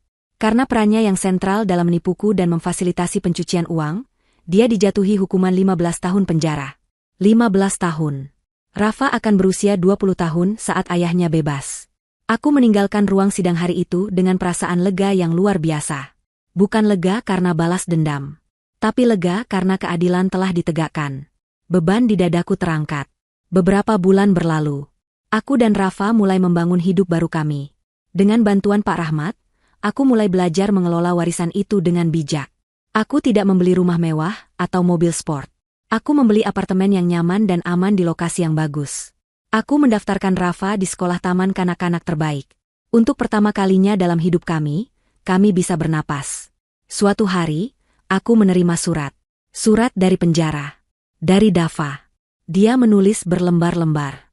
Isinya penuh dengan penyesalan, permohonan maaf, dan sumpah serapah bahwa dia telah berubah. Dia bilang dia membaca Al-Quran setiap hari. Dia bilang dia menyadari kesalahannya. Dia memohon, sekali saja, untuk bertemu denganku. Dia bilang dia hanya ingin minta maaf secara langsung. Aku meremas surat itu. Tapi kemudian aku membukanya lagi. Ada sesuatu yang belum selesai. Aku memutuskan untuk datang. Aku pergi ke penjara itu, sendirian. Aku duduk di ruang kunjungan yang ramai dan berisik, dipisahkan oleh kaca tebal dan interkom. Lalu dia keluar, mengenakan seragam tahanan biru yang kusam. Pria yang kulihat bukan lagi Dava yang kukenal. Dia kurus, rambutnya dipangkas cepak, dan matanya cekung. Wajah tampan yang dulu menipu banyak orang, kini kusam dan penuh keputusasaan. Dia melihatku, dan matanya langsung berlinang air mata. Dia bergegas ke interkom. Kalista, Kalista, kamu datang. Ya Allah, kamu datang. Suaranya bergetar. Aku mengangkat gagang interkom. Aku tidak berkata apa-apa. Sayang, maksudku, Kalista, aku minta maaf. Isaknya. Setiap malam aku berdoa. Aku menyesal. Aku benar-benar menyesal. Aku bersumpah. Aku dibutakan oleh Mahardika. Aku. Kamu menyesal, potongku. Suaraku datar, tanpa emosi, terdengar aneh melalui interkom. Iya, aku menyesal. Demi Allah, Kalista. Aku akan lakukan apa saja untuk menebusnya. Tolong, maafkan aku. Aku menatapnya lekat-lekat. Menembus kebohongan yang mungkin masih tersisa. Aku datang ke sini bukan untuk mendengar penyesalanmu, Dava, kataku pelan. Aku datang ke sini untuk satu hal. Dia menatapku penuh harap. Apa? Apa saja, Kalista? Katakan. Aku ingin kamu tahu, kataku, bahwa aku dan Rafa, kami baik-baik saja. Kami sangat bahagia tanpamu. Wajahnya menegang. Aku ingin kamu tahu, bahwa setiap hari selama 15 tahun ke depan, saat kamu duduk di sel ini, kamu bisa memikirkan 125 miliar yang tidak akan pernah bisa kamu sentuh. Kamu bisa memikirkan rumah nyaman yang tidak akan pernah kamu tinggali. Dan kamu bisa memikirkan seorang putra yang tidak akan pernah memanggilmu, ayah. Kalista, jangan sekejam itu. Rintihnya. Kejam? Aku tertawa sinis. Kamu yang mengajariku caranya. Tapi jangan khawatir. Aku tidak akan membalas dengan caramu. Pembalasan dendam terbaikku bukanlah ini. Aku berdiri. Pembalasan dendam terbaikku adalah hidupku. Hidup yang bahagia dan sukses, yang kubangun di atas puing-puing kebohonganmu. Hidup yang tidak akan pernah kamu lihat, dan tidak akan pernah menjadi bagian darinya. Kalista, tunggu. Jangan pergi, teriaknya panik. Dia menggedor-gedor kaca. Bagaimana Rafa? Tolong biarkan aku bicara dengannya. Sekali saja. Dia anakku. Aku berhenti di pintu keluar, tapi aku tidak berbalik. Kamu salah, kataku. Dia bukan anakmu. Dia anakku. Dan dia akan tumbuh menjadi pria yang jauh lebih baik darimu, karena aku akan memastikan dia tidak pernah mewarisi setetes pun racun dari ayahnya. Aku meletakkan gagang interkom itu kembali ke tempatnya. Aku berjalan keluar dari ruang kunjungan itu tanpa menoleh lagi. Aku bisa mendengar teriakannya yang frustrasi dan penuh penyesalan di belakangku, tapi suara itu semakin lama semakin mengecil, tertelan oleh suara pintu besi yang tertutup di belakangku. Itu adalah akhir. Babak itu telah kututup. 2 tahun berlalu. 2 tahun adalah waktu yang singkat, namun juga bisa menjadi waktu yang sangat panjang untuk membangun kembali sebuah dunia. Pagi itu, Jakarta cerah. Aku, Kalista, berdiri di atas panggung kecil. Aku tidak lagi memakai gamis harian yang sederhana. Aku mengenakan pakaian kerja yang rapi namun tetap santun, blazer berwarna krem di atas blus putih, dan hijab yang tertata sempurna. Di depanku, puluhan tamu undangan, anak-anak, dan wartawan duduk mendengarkan. Di belakangku, berdiri sebuah gedung baru berlantai 3. Gedung itu tidak mewah, tapi modern, bersih, dan penuh warna. Dindingnya dicat cerah, dengan taman bermain yang luas di sampingnya. Di atas pintu masuk utama, terpampang sebuah nama, Yayasan Harapan Bunda. Aku menggenggam mikrofon. Jantungku sedikit berdebar, tapi bukan karena takut. Ini adalah debaran bahagia. Assalamualaikum warahmatullahi wabarakatuh. Sapaku. Suaraku, yang dulu hanya berani berbisik, kini terdengar jelas dan percaya diri melalui pengeras suara. Selamat datang di peresmian Yayasan Harapan Bunda. Sebuah tempat yang saya bangun dari impian dan doa. Aku berhenti sejenak, menatap ke kerumunan. Mataku menangkap sosok Rafa, yang kini berusia 7 tahun, duduk di barisan depan di samping Ibu Ratna, mantan tetanggaku yang kini menjadi sahabat dan membantuku mengurus Rafa. Rafa melambaikan tangan kecilnya padaku. Aku membalasnya dengan senyuman. 2 tahun lalu, lanjutku, hidup saya berubah. Saya diberi amanah. Amanah yang sangat besar, yang awalnya saya pikir adalah sebuah berkah. Tapi berkah itu nyaris menghancurkan saya. Para wartawan mulai mencatat lebih cepat. Mereka tahu siapa aku. Mereka tahu ceritaku. Saya hampir menjadi korban, kataku. Korban dari keserakahan, pengkhianatan, dan kebohongan. Saya hampir saja berakhir di jalanan bersama putra saya. Tapi takdir berkata lain. Saya diberi kekuatan untuk melawan. Dan saya menang.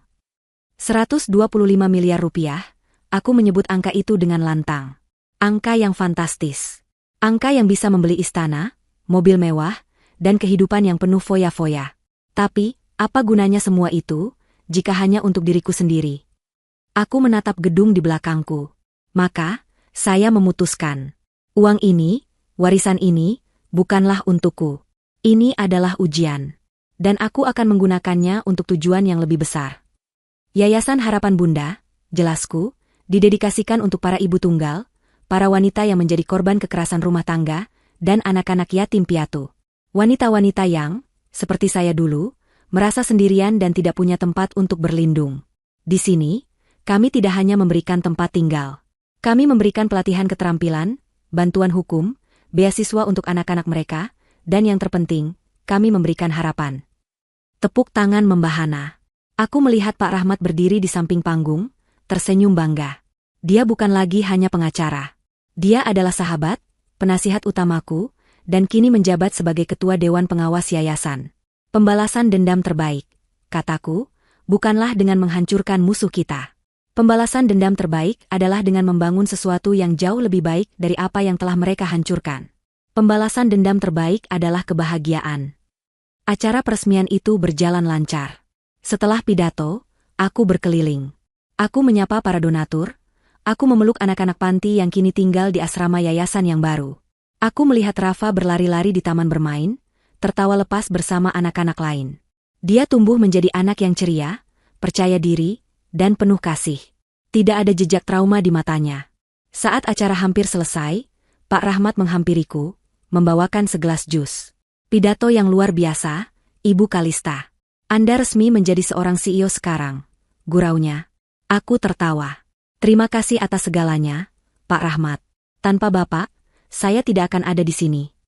Omong-omong, kata Pak Rahmat, wajahnya sedikit serius. Ada kabar terbaru. Saya baru dapat email dari tim hukum. Kabar apa? Tuan Mahardika. Dia meninggal di penjara tadi malam. Serangan jantung. Aku terdiam sejenak. Aku tidak merasakan apa-apa. Tidak ada rasa puas, tidak ada rasa kasihan. Hanya kehampaan. Dia hanyalah bagian dari masa lalu yang sudah kututup rapat. Dan, Dava? Tanyaku. Dia mencoba mengajukan banding lagi. Ditolak. Tentu saja. Dia juga mengirim surat lagi. Surat ke-20 bulan ini. Memohon agar ibu mengizinkannya melihat foto Rafa. Dia dengar tentang yayasan ini dari berita di penjara. Aku menatap Rafa yang sedang bermain ayunan. Biarkan saja dia di sana, Pak, kataku tenang. Biarkan dia melihat dari balik jeruji, apa yang telah aku bangun dari puing-puing yang dia ciptakan. Biarkan dia melihat bahwa wanita bodoh dan polos yang dia remehkan, kini memberi harapan pada ratusan wanita lain. Hidupnya sudah selesai, Kalista. Dia akan membusuk di sana, dilupakan oleh semua orang, menyesali setiap keputusannya. Dia menyesal seumur hidup, persis seperti yang Anda inginkan. Aku mengangguk. Tapi anehnya, itu tidak lagi terasa penting. Penyesalannya adalah urusannya sendiri. Ibu.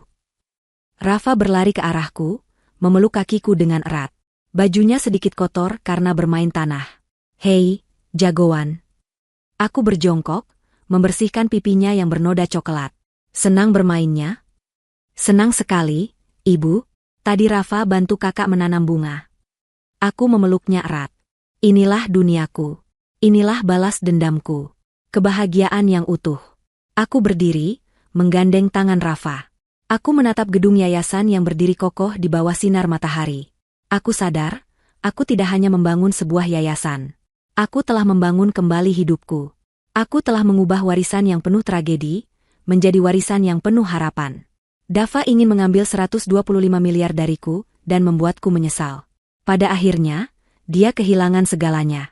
Dan aku mendapatkan sesuatu yang jauh lebih berharga dari uang. Aku mendapatkan diriku kembali. Dan itu adalah akhir cerita yang paling memuaskan.